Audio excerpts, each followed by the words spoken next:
As-tu déjà aimé tout le monde, sauf toi-même? As-tu déjà porté les autres, jusqu'au jour où plus personne n'a été là pour te porter, toi? Voici l'histoire d'un homme qui offrait son cœur au monde entier. Et qui n'a compris trop tard qu'il avait oublié de se donner le moindre morceau. Il s'appelait Arif. Un homme simple. Pas riche. Pas célèbre. Mais son âme illuminait tout un village. Quand une vache se perdait, Arif la retrouvait. Quand un toit fuyait, Arif le réparait. Quand quelqu'un avait faim, il partageait son repas. Même quand son assiette était presque vide. Pour tous, Arif était le cœur du village. Mais ce cœur-là, personne ne voyait à quel point il était fatigué. Chaque matin, avant de manger, Arif portait de l'eau à Amina, la vieille veuve. Puis il aidait un voisin à réparer une clôture. Puis il travaillait au champ jusqu'au dernier rayon du soleil. Et quand il rentrait, sa propre maison lui renvoyait la vérité. Le toit abîmé, les murs fissurés, le sol couvert de poussière. Il murmurait toujours la même phrase. « Je réparerai demain. » Mais demain ne venait jamais. Un soir, un enfant arriva en courant. « Arif, le bœuf de mon père est tombé dans un trou. » Arif n'hésita pas. Il n'hésitait jamais. Il tira, poussa, lutta jusqu'à sauver l'animal.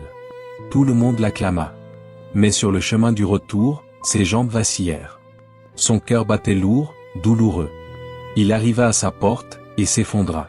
2 jours passèrent. 2 jours de silence. 2 jours où Arif espéra que quelqu'un viendrait. Amina peut-être, ou ses voisins.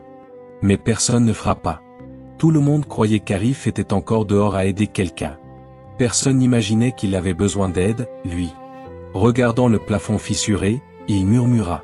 « J'ai donné mon cœur à tout le monde, et personne n'est là quand le mien se brise. » Le 3e jour, un moine de passage entra dans le village. Il découvrit Arif, faible et pâle. Il lui donna de l'eau, s'assit près de lui et demanda doucement. « Pourquoi es-tu ici, seul ?» Arif répondit d'une voix faible. « Parce que j'ai tellement pris soin des autres, que j'ai oublié de prendre soin de moi. » Le moine hocha la tête. « Mon enfant, tu ne peux pas allumer les lampes des autres, si ta propre flamme s'est éteinte. » Puis il ajouta. « Tu ne peux pas remplir les coupes du monde, si la tienne est vide. » Ces mots transpercèrent Arif plus fort qu'aucune douleur physique. Le lendemain, Arif se releva. Son corps tremblait encore, mais son esprit venait de renaître. Pour la première fois, il choisit de se choisir. Il nettoya sa maison, répara son toit, rebâtit ses murs, planta des fleurs devant sa porte, comme un sourire qu'il avait trop longtemps oublié. Chaque soir, il s'asseyait près de la rivière et regardait le soleil s'endormir. Il respirait. Il guérissait. Le village observa. « Arif a changé, » murmura Théon. « Il n'aide plus comme avant. » Arif sourit simplement. « J'aide toujours. Je commence juste par moi. » Les semaines passèrent. Ses yeux devinrent plus lumineux. Ses pas, plus légers. Et quand quelqu'un demandait de l'aide, il ne disait plus toujours oui. Parfois, il répondait. « Laisse-moi terminer ce que j'ai à faire pour moi. Je viendrai après. » Et petit à petit, les gens comprirent. Ils virent que le véritable équilibre ne détruit personne. Qu'un cœur préservé peut battre plus fort qu'un cœur sacrifié. Un soir, Amina vint le voir. Elle dit avec un sourire. « Tu nous as appris quelque chose, Arif. Nous pensions que l'amour, c'était tout donner. Aujourd'hui, nous savons qu'il faut aussi se protéger. » Arif répondit doucement. « Quand tu apprends à t'aimer, ton amour pour les autres devient pur.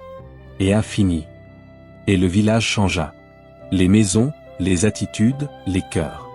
Plus de paix. Plus d'équilibre. Plus d'amour, sincère.